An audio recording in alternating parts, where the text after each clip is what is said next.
It's time now for the award-winning #1 local talk show in Northeast Pennsylvania, The Sam Lesante Show. Now here's your host, Sam Lesante. Welcome everyone to the Sam Lesante Show, folks. This is the Schuylkill Chamber of Commerce series, television series. You know, when we started this, we were going to do 6 series and get some information out there. Well, it went so well that we're over 20 shows so far, bringing a lot of information. But one thing I keep on forgetting to mention is that, you know, my friends, we have cameras, we have editing, we have airtime, and there are people who are supporting this show, and I appreciate that very much. So when you see the advertisers that are on the show, please support them if you can, or thank them, because they're helping us pay for our bills. And with me is my co-host on the show, Bob Carl, CEO, President, Czar, Your Highness. We have to now bow when we see him. How are you, Robert? I'm great, Sam, and welcome back to the Chamber. And I couldn't agree with you more. These shows are very valuable, getting good feedback, getting our members, both businesses and nonprofits, in front of all your viewers, you know, across Eastern Pennsylvania, and the feedback is great, and I think the information we're providing is very good. You know, the interesting thing is we try to take surveys to see, you know, are we servicing different areas. We're known as the health station. SSPTV.com is because if you go to our website, you'll see all the health shows we do. So if you're in the health field, you know, you got to be with SSPTV.com. But the fact is that when I talk to certain people, I'd like to know, not, you know, do they like Bob or Sam, is are we providing them with vital information to help them live their lives? Well, exactly, and I think you just walked right down the path we're going today, because health is so important, and we are blessed in the greater region, not just Schuylkill County, the greater Eastern region, that, as you know, we're served by 3 major tertiary hospitals, health systems: Lehigh Valley, Geisinger, and St. Luke's. And here in Schuylkill County, Geisinger, St. Luke's formed a new hospital. But this show today about blood, about donating blood, about Miller Keystone Blood Center and the importance of donating blood because of how much blood is needed for our loved ones when we can least predict it, is what this show's about today. And I'm really excited to have Kathy Rowinski being your guest, because this is something that is our lifeline. Blood is our lifeline, and everyone needs to help them. Never know when you need it. 28 hospitals in our region getting blood from Miller Keystone Blood Center, and they need donors every day. It's going to be interesting to talk to Kathy and find out how you give the blood, what happens, the need for it, etc. And you never know when you need it, do you? You never know. I, a long time ago, had open heart surgery. You did?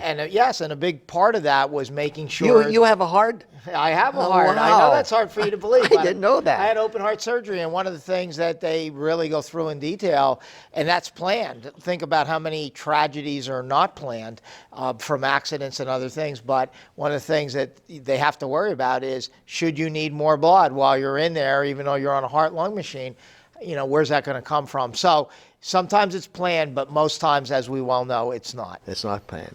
Well, we're looking forward to talk to Kathy. You going to stick around and end the show? Absolutely. Okay, we'll be back right after this, my friend. Welcome back to the Sam Lesante Show, folks. Remember, 24/7 SSPTV.com. Thank you so much for the response on our email. My email is sam@ssptv.com. We really appreciate the comments that are coming in on this series. Let me give you a little story. This is a make-believe story, but think about this. So you get up in the morning, you know, whether your spouse, your children, or whatever, and you're all set, you go out to work, and unfortunately someone gets in an accident. And you never even imagined that, but you get in an accident. And now you're rushed to the hospital, all right? And it could be your wife, your husband, your child, whomever. And certainly they call you, you're running to the hospital, and it's a serious accident. And they come out and they tell you, we need blood for this particular person. And now, of course, you try to gather your friends and relatives to get blood, However, they need the blood now, and it's a matter of life or death. So what do? You depend on a blood bank to protect your loved one. And then all of a sudden it affects you. And primarily it's something that we should all think about, donating blood. My guest today is Kathy Rowinski, and she is the account manager. It's an interesting scenario, isn't it, Kathy? Sometimes you never know when you're going to need the blood, and here it is, it hits you. Sam, I couldn't have said it any better. It is just crazy to realize that in an instant your life can change. And when you're in that ER and the doctor's saying we need transfusions, we need type O, B, A, whatever, you want to make sure that it's on the shelf. You know, when I talk with people, we talk about things like the happenings in our country, Orlando, Vegas. And it's wonderful to see hundreds of people lined up at blood centers around the country to give blood. But those victims of those shootings and those mass tragedies need blood on the shelf that day. Yeah. Is it safe to give blood? Okay. Giving blood is 100% safe, Sam. Okay, there's no reason to be a baby, Yeah, as well, you that's say, me, yeah. but there are a lot of people out there that fear the needle, or now with COVID fear different things, but I can assure you that at Miller Keystone Blood Center, we meet or exceed all CDC guidances that are given to us. When COVID first hit, as many of your audience members know, things from the CDC were changing minute by minute sometimes. But we continue to follow everything that's directed by us from the CDC, including our staff and our donors are required to wear masks. They're hand sanitized before they enter the building. Everything that we use is disinfected and sanitized in between donors. Everything that's not single use, such as laptops, ink pens, donor beds, it is a completely safe process. Take me through the experience of a first-time person wanting to give blood. Okay, take me through that experience. Well, first you would visit our website at giveapint.org and schedule your appointment, because that's one of our guidances with CDC is we do not accept walk-ins at this time. So you schedule your appointment, you come to the blood center about 5 minutes before your appointment time. You come in, we ask you to sign in, sanitize your hands. The whole process takes about 45 minutes. So in less than an hour, you can help up to 3 different people. The first 15 minutes of that time, we do your medical history and your vitals, your blood pressure, your pulse, your temperature, those kinds of things. Then we ask you to complete a series of about 50 health history questions that are given to us and directed to us by the FDA. We ask you all of those questions, and then we review your answers to those questions. Between your vitals and those questions, we determine that you're in general good health and you're ready to donate. So then we take you to the donor bed area. We offer you some snacks, cookies, pretzels, chips, the whole bit, and we make sure your arm is sanitized according to our standards. 1 stick, and within 5 to 7 minutes, we collect 1 unit of blood that, like I said, is going to go on to help 3 more people. Once you're done with that, we ask you to spend some time in our canteen where we give you more snacks, cookies, juice, pretzels. So you do a screening. When you donate blood, that's a beautiful thing about it. We do a little medical history and a total screening. So if your blood pressure, if you come in today and you want to donate and we say, hey, your blood pressure is like 200 over 150, you need to get to your doctor. So in addition, we do a complimentary cholesterol check on everybody. So a few days after your donation, you can see that information on our website. So this all comes with the giving of blood. Now, that's your first-time donor. Now, where are these facilities? I mean, for example, our viewing audience, I'll be playing this show in all our systems, which covers from Scranton down to North Harrisburg. How do they find where the facility is to donate blood? Miller Keystone has fixed sites throughout the area, throughout your viewing area.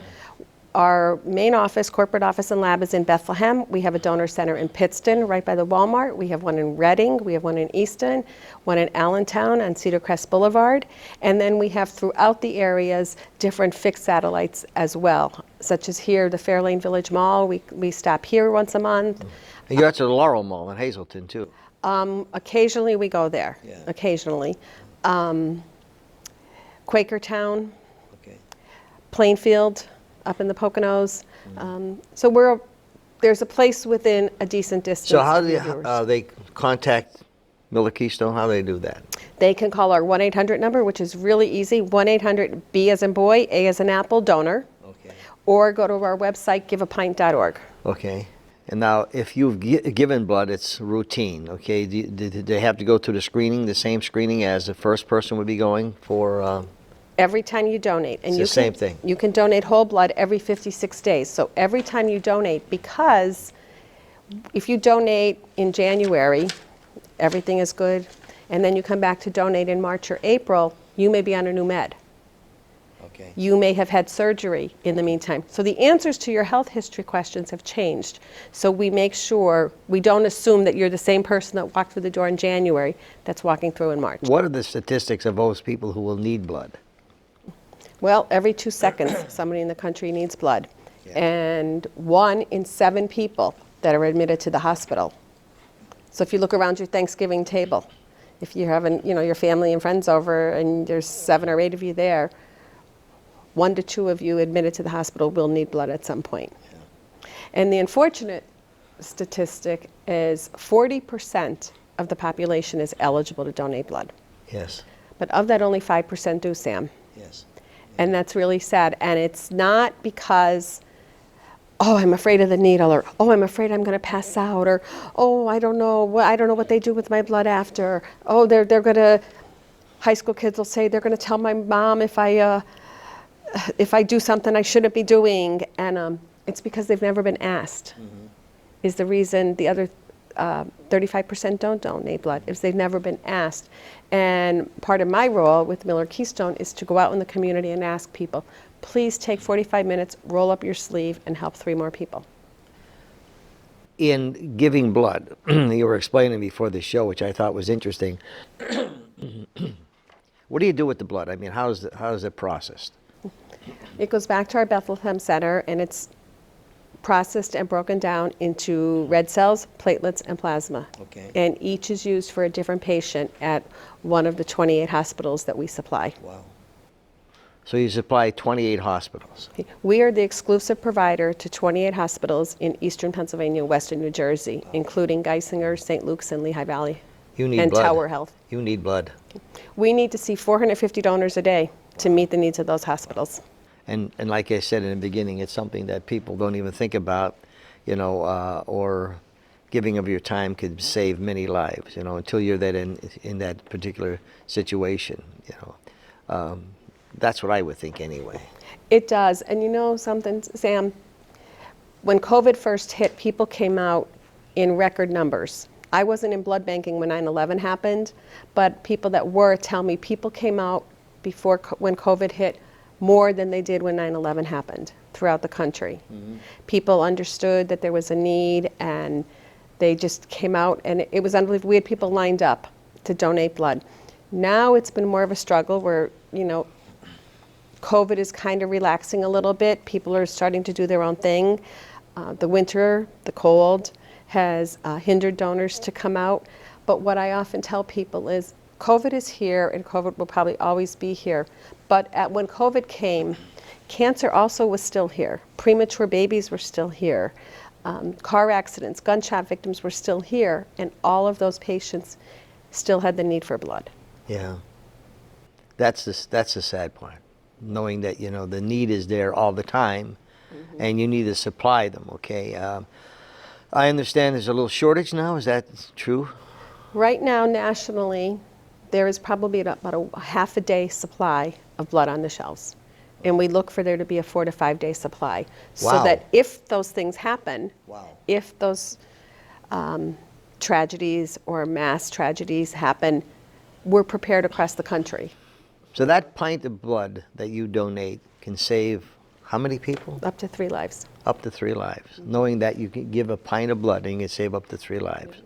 What type is it most need?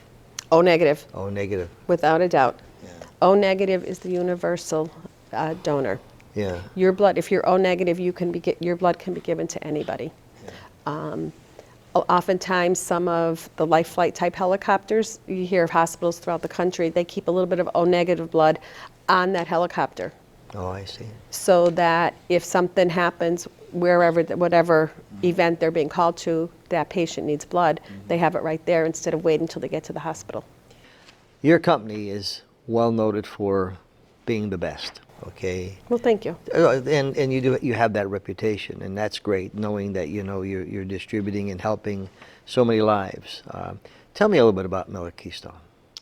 Miller Keystone is based in Bethlehem, and they were founded about 50 years ago when a group of doctors in the Reading and Lehigh Valley decided they wanted to create their own blood center. And through different acquisitions and different hospitals coming on board, it's grown to be a wonderful big organization. And in April, we're going to have crossing fingers, a big 50th anniversary celebration. Yeah. Just knowing the good that you're doing, I think, is wonderful, and saving those lives. And it's amazing. Sometimes, people don't think about it, and then all of a sudden they need it. And that's where it counts. Tim, I've been in blood banking now a little over 9.5 years, and I work where I make a difference. Yes. And I could say this in all honesty, if you're out there and you're looking for employment right now, okay, we are in need of phlebotomists and drivers and staffing. If you really want to work where you make a difference, this is where it's at. Until you've listened to a mom Yes. of a 5-year-old who's had leukemia and received platelets and red cells, I've sat in hospitals with moms, dads, caregivers, and cried with them. Yeah. And to know that you're part of something bigger than you. I like to say when you donate blood, you give the gifts of strength, hope, and courage to those in need. You do. You absolutely do. What about volunteers? You need volunteers?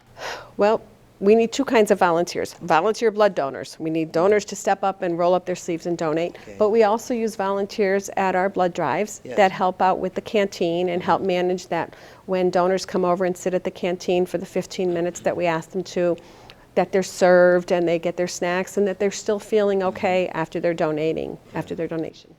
That's good. Remember, folks, it's a very simple thing. 1-800-BE-A-DONOR. All I can say is that I'm hoping that people like me or babies call and make a donation of a pint, and knowing that you can save so many lives, I think that's the reward you get. Like you said, when you leave that hospital and you see what has happened, and you know that if it wasn't for the blood, that person would not be there. They'd be dead. Right. So I wish you the best. Thank you so much. Anything else you'd like to say in closing to our viewers? I'm just grateful for everybody that comes out each and every day. We make the experience as comfortable as possible. Our donor centers have TVs. If you're a Bengals fan, come on out. Yeah. If you're a Rams fan, come on out. Yeah. But it's Heart Month, and right now, February is National Heart Month, and heart transplants, I'll bet you my bottom dollar they receive blood transfusions. Yes. There's no better time than now to schedule your appointment to donate. It would be interesting to have, Kathy, would be if I had people here who experienced the fact that their loved ones needed blood and never thought that they would ever be in a situation when they need blood. And you hear from these people, like you said, the mothers, the fathers, the brothers and sisters who were in dire need of blood. And there it was, because of people who went out and donated blood. I could imagine their stories and saying, please donate, because it saved my son or daughter or my wife or husband or whatever. We could arrange that, Sam. And in the interim, I would invite donors to go to our website, giveapint.org, and in the search bar, search Celebrate Hope. Celebrate Hope is our program where we match blood recipients with their actual blood donors. How does that work? We have a process, a HIPAA-compliant process that we follow, and we work closely with the hospital and our blood donors. And on our Celebrate Hope webpage, there's a couple instances there where we've matched. The donors come out, and the patient is just so grateful to meet those people. That's fantastic. That is really fantastic. There's so much that we could do as individuals to help so many people, and appreciate Miller Keystone for doing what you're doing. You got a great company. Thank you. Okay, and great people too. Meeting Thank you. people like you is a pleasure. Thank you. Okay, folks, it's 1-800-BE-A-DONOR. Don't be like me. I'm the biggest baby walking the face of the earth. But however, we got to do what we have to do in saving lives. I can imagine the enjoyment they have when they know that they've saved a life, because they were able to get the blood. Wish you the best. Thank you. Take a break. We'll be back after this.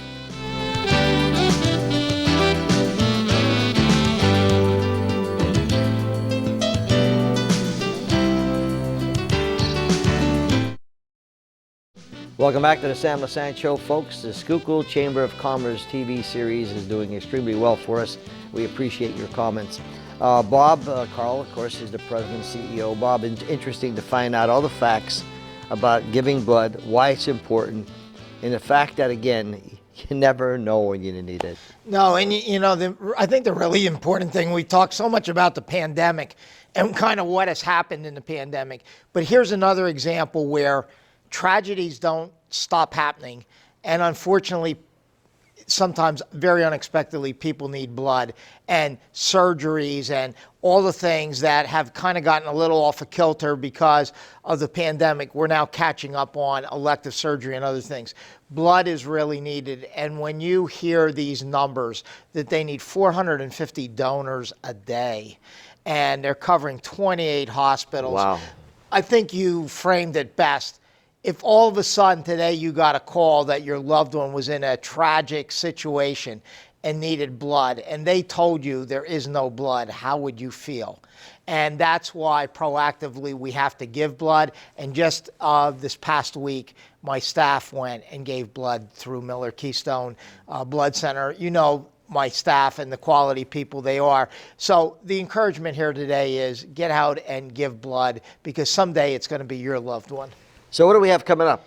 Oh, we have a lot of great shows that we're framing. We're gonna take a twist along an education path, some things that we're doing to get our young people trained, workforce development, and how we're working with our educational institutions. We have numerous educational institutions. We're really blessed in a rural area, as we're saying today. Great hospitals, great education. Workforce development is so important post-pandemic. Everybody's looking for workers. We're going to keep working on that vein, and we're going to bring that to your viewers.